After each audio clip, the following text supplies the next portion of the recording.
तो स्वागत है इस चैनल में जिसका नाम है एनिग्मेटिक अल्केमिस्ट। इस वीडियो में पढ़ने वाले हैं चैप्टर नंबर 15 का पार्ट थर्ड, जिसमें पढ़ेंगे how oxygen in the atmosphere replenish. किस तरह ऑक्सीजन एयर के अंदर रिप्लेनिश होता है ना, यानी दोबारा वापस आता है। ऑक्सीजन क्या है, कंटिन्यूसली यूज होता रहता है लिविंग ऑर्गेनिजम्स के जरिए। ठीक है, वो रेस्पिरेशन करते हैं, हम क्या करते हैं, बर्निंग में ऑक्सीजन का यूज़ करते हैं, इस्तेमाल करते हैं, लेकिन फिर भी ऑक्सीजन 21% ही रहता है इन्वायरमेंट में। ठीक है, ये कैसे होता है? ये होता है इन प्लांट्स की वजह से जो करते हैं फोटोसिंथेसिस। ठीक, ये क्या होते हैं? ये प्राइमरी सोर्स होते हैं एटमॉस्फेरिक ऑक्सीजन के, यानी प्लांट की वजह से ही ज़्यादातर जो ऑक्सीजन होता है वो मिलता है। ठीक, प्लांट क्या करते हैं? प्लांट एब्जॉर्ब करते हैं CO2 को, ठीक है, और रिलीज करते हैं O2 को। कब? जब वो फोटोसिंथेसिस कर रहे होंगे तब। ठीक, अभी फोटोसिंथेसिस होता कब है? प्रेजेंस ऑफ लाइट में। सूरज की रोशनी को वो एब्जॉर्ब कर लेते हैं और उससे वो फोटोसिंथेसिस परफॉर्म करते हैं और बनाते हैं ग्लूकोज, यानी CO2, H2O और sunlight in the presence of sunlight. ठीक है, और कैटलिस्ट क्या होगा यहाँ पे? क्लोरोफिल। ठीक है, ये सनलाइट, क्लोरोफिल और तो CO2 H2O सनलाइट के प्रेजेंस में क्लोरोफिल के जरिए बनाते हैं ये C6H12O6 यानी ग्लूकोज, और निकालते हैं O2 को और H2O को भी। ठीक है, एज अ वेस्ट प्रोडक्ट। और एल्गी और फाइटोप्लैंक्टॉन्स, एल्गी और फाइटोप्लैंक्टॉन जो होते हैं, एल्गी और फाइटोप्लैंक्टॉन्स, ये भी क्या करते हैं? प्रोड्यूस करते हैं ऑक्सीजन को। ठीक है, और ये भी कैसे? ये भी परफॉर्म करते हैं फोटोसिंथेसिस, और ये मिलते हैं कहाँ? ओशंस में। ठीक है, और फाइटोप्लैंक्टन्स होते क्या हैं? फाइटोप्लैंक्टन्स छोटे छोटे ऑर्गेनिजम्स की तरह होते हैं जो कि ओशन के अंदर मिलते हैं। ये इस तरह के थोड़ा ऑर्गेनिज्म होते हैं, ये छोटे छोटे phytoplanktons. Thus plant and animals are interdependent. तो हम ये कह सकते हैं प्लांट और एनिमल्स क्या होते हैं? इंटरडिपेंडेंट होते हैं। तो प्लांट्स और एनिमल्स क्या होते हैं? आपस में इंटरडिपेंडेंट होते हैं। तो एनिमल्स को क्या चाहिए होता है? O2 ऑक्सीजन, जो प्रोड्यूस करा होता है प्लांट्स ने। ठीक है, और plant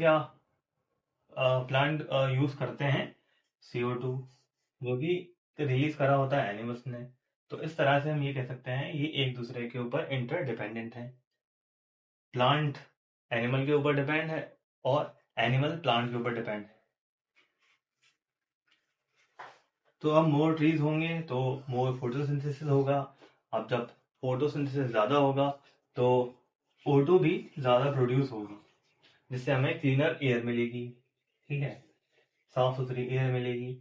also trees absorb CO2, तो ट्रीज भी एब्जॉर्ब करते हैं CO2 और हेल्प करते हैं कंट्रोल ग्लोबल वार्मिंग, यानी जो ट्रीज हैं ग्लोबल वार्मिंग को कंट्रोल करने में मदद करते हैं हमारी। Forest are often called the lungs of the earth. तो जो फॉरेस्ट होते हैं उनको ज्यादातर क्या बोला जाता है? यही कह सकते हैं, फॉरेस्ट को आमतौर पे लंग्स ऑफ अर्थ भी बोला जा सकता है। ठीक है, ये क्या होता है? फेफड़े होते हैं हमारी अर्थ के। तो अब ये जो डिफॉरेस्टेशन होता है यानी कटिंग ऑफ ट्रीज, ये काफी डेंजरस होता है। और क्यों होता है? क्योंकि ये रिड्यूस कर देता है यानी कम कर देता है जो ऑक्सीजन गिविंग सोर्सेज होती हैं। ठीक है, जैसे प्लांट, प्लांट, जाहिर सी बात है अगर फॉरेस्ट कटेंगे तो क्या होगा? ट्रीज कटेंगे, प्लांट्स कटेंगे, जिसकी वजह से ऑक्सीजन जो होगा एनवायरनमेंट में कम होने लगेगा। ठीक, और इंक्रीज करने लगेंगे CO2, यानी क्योंकि जब प्लांट कटेंगे तो CO2 को कंज्यूम करने के लिए कोई नहीं होगा। तो अब आते हैं एटमॉस्फेयर ऑफ द अर्थ पर। तो क्या होता है? अर्थ सराउंड होती है, यानी अर्थ को घेरे रखती है एक थिक लेयर एयर की, ठीक है, उसको ही क्या बोलते हैं, एटमॉस्फेयर। ये एक्सटेंड होती है यानी फैली होती है कहाँ से, 100,000 किलोमीटर तक अर्थ की सरफेस से, ठीक है। लेकिन ज्यादातर जो एयर कंटेन होता है वो कहाँ तक होता है, सिर्फ 30 किलोमीटर तक ही ज्यादातर एयर कंटेंट होता है। ज्यादातर 30 किलोमीटर तक ही एयर कंटेंट होता है। उसके बाद ग्रेजुअली कम होने लगती है एयर की डेंसिटी, ठीक। तो अब लेयर्स ऑफ एटमॉस्फेयर, तो अर्थ की एटमॉस्फेयर की लेयर क्या होती है। सबसे बाहर की लेयर होती है एक्सोस्फेयर, उसके बाद अंदर की लेयर थर्मोस्फेयर, मेसोस्फेयर, स्ट्रेटोस्फेयर, फिर ट्रोपोस्फेयर। एक्सोस्फेयर क्या होती है, सबसे बाहर की लेयर होती है, ये स्पेस से मर्ज हो जाती है यानी स्पेस से मिल जाती है, और सैटेलाइट इसके अंदर ऑर्बिट करती हैं। जो सैटेलाइट होती हैं इसमें ही रिवॉल्व करती हैं, जैसे अर्थ ये रहा, ठीक, ये रही हमारी अर्थ और ये रही सैटेलाइट, ठीक। तो ये सैटेलाइट यहाँ रिवॉल्व कर रही होगी, ठीक। तो ये सैटेलाइट जहाँ रिवॉल्व कर रही होगी इसका नाम होगा एक्सोस्फीयर, ठीक है, एक्सोस्फीयर। थर्मोस्फीयर क्या है, वेरी हाई टेम्परेचर। थर्मोस्फीयर का बहुत हाई टेम्परेचर होता है और इसके अंदर अरोराज होते हैं, ठीक है। ऑरोरास क्या होते हैं, वो तो लाइट आती है नॉर्थ पोल पे और साउथ पोल पे हरी कलर की, है ना, उसको ही क्या बोलते हैं, अरोरास, ऐसे करके लाइट होती है यहाँ पे। ये बना नहीं पा रहा है, तो देखा होगा तो फोटो लगा दूंगा, ठीक। अरोरास किस तरह होते हैं, ठीक। और ये फैली होती है 800 से 700 किलोमीटर तक। अब मेसोस्फेयर पे आते हैं। मेसोस्फेयर क्या होती है, मोस्ट मीटियोर्स क्या होते हैं, यहाँ पे आके आते आते जल चुके होते हैं पूरे, ठीक। और ये काफी कोल्डेस्ट लेयर होती है और 550 टू 80 किलोमीटर तक फैली होती है ये।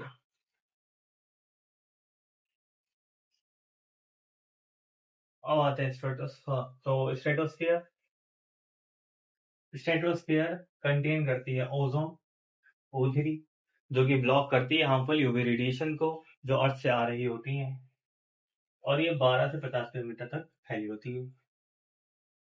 ट्रोपोस्फियर विल एरिया, तो अब तो जो ट्रोपोस्फियर होती है ना उसके अंदर हम रहते हैं, और जितने भी वेदर फिनोमिना होते हैं इसके अंदर ही होते हैं, इस लेयर में होते हैं, ट्रोपोस्फियर में भी होते हैं, और ये कंटेन करती है ज्यादातर एयर का मास, ठीक है। तो बताओ, why is the atmosphere important, क्यों एटमॉस्फेयर इंपॉर्टेंट है। तो क्या, पहली बात तो ये है, ये प्रोवाइड करता है ऑक्सीजन ताकि हम सांस ले सकें, और CO2 भी प्रोवाइड करता है फोटोसिंथेसिस के लिए, हमें शील्ड करता है यानी बचाता है हमें किस चीज से, हार्मफुल रेडिएशन से, यूवी रेडिएशन से बचाता है। जो सन की यूवी रेडिएशन होती है हार्मफुल, उससे बचाता है, ठीक है। और कैसे बचाता है, ओजोन लेयर की फॉर्मेशन की वजह से, ठीक। ओजोन लेयर क्या थे, O3 की लेयर मेंटेन करता है टेम्परेचर को, क्या करता है, ये एक ब्लैंकेट की तरह एक्ट करता है ना, एक रजाई की तरह एक्ट करता है जो कि ढकी होती है अर्थ के ऊपर, जिसके वो गर्म रखती है, ठीक है,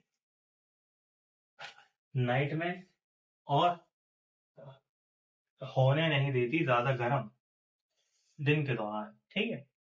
इसको ये बोलते हैं हम green house effect in balance.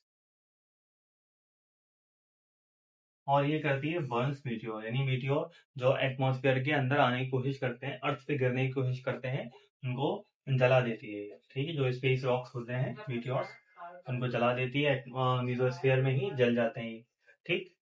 और क्यों जल जाते हैं ये, क्योंकि एयर फ्रिक्शन होता है ना बहुत ज्यादा, तो उस एयर फ्रिक्शन की वजह से ये जल जाते हैं, हिट करने से पहले, अर्थ की सरफेस को हिट करने से पहले ये बिल्कुल जल के खाक हो जाते हैं। और यहाँ पे वेदर कंडीशंस होती हैं जैसे cloud, rain, wind, storm. Cloud होते हैं, रेन होता है, विंड, स्टॉर्म्स होते हैं, ठीक है, ये सब कहाँ होता है? ट्रोपोस्फेयर में होता है। ठीक है, और ट्रोपोस्फेयर पार्ट है एटमॉस्फेयर का। तो अगर मान लें एटमॉस्फेयर ना हो, अगर एटमॉस्फेयर ना हो तो क्या होगा? तो बगैर एटमॉस्फेयर के जो अर्थ होगी ना, वो मून की तरह बन जाएगी। ठीक, तो सांस लेने के लिए कोई हवा नहीं होगी, और एक्सट्रीम टेम्परेचर डिफरेंसेस होंगे, यानी दिन के समय जो बहुत ही ज्यादा गर्म होगा और रात के समय बहुत ही ज्यादा ठंडी पड़ेगी, और डेंजरस रेडिएशन होंगे, वो डायरेक्टली सरफेस को, अर्थ की सरफेस को हिट करेंगे। कोई प्रोटेक्शन नहीं होगी मीटियोर से भी। ठीक है, तो इसलिए हम ये कह सकते हैं कि लाइफ बगैर एटमॉस्फेयर के पॉसिबल नहीं है अर्थ के ऊपर। तो अब आते हैं कुछ एक्टिविटीज पे। पहली एक्टिविटी हमारे पास, हमने क्या करना है, सैंड लेनी है और उसको पानी के अंदर डाल देना है। अब जब हम पानी के अंदर सैंड डालेंगे तो हमें सैंड बबल्स, इसमें से वो सैंड बबल्स वाटर में से, तो सैंड डालने के बाद इसमें हमें छोटे छोटे टाइनी बबल्स ऊपर आते हुए दिखेंगे। इसका मतलब ये है कि सॉइल के अंदर भी एयर मौजूद होती है ना? और इसी एयर को जो अर्थ फॉर्म होते हैं या सॉइल के अंदर रहने वाले इंसेक्ट होते हैं वो यूज करते हैं। ठीक है, एक्टिविटी 2 में एक पेपर है, पीस ऑफ पेपर लिया, उसको हमने एक ग्लास के अंदर डाल दिया। अब इस ग्लास को इन्वर्ट करके, उल्टा करके, एक पानी से भरे टब में डाल दिया।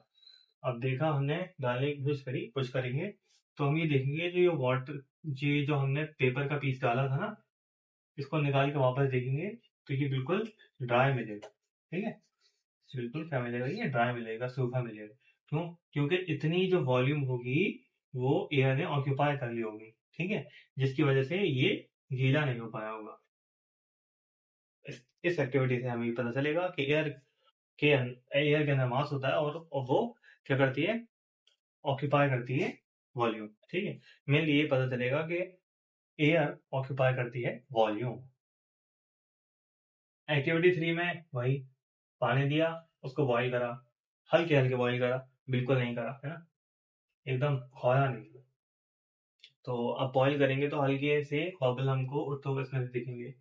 तो इससे ये पता चलेगा कि वाटर के अंदर भी एयर मौजूद होती है।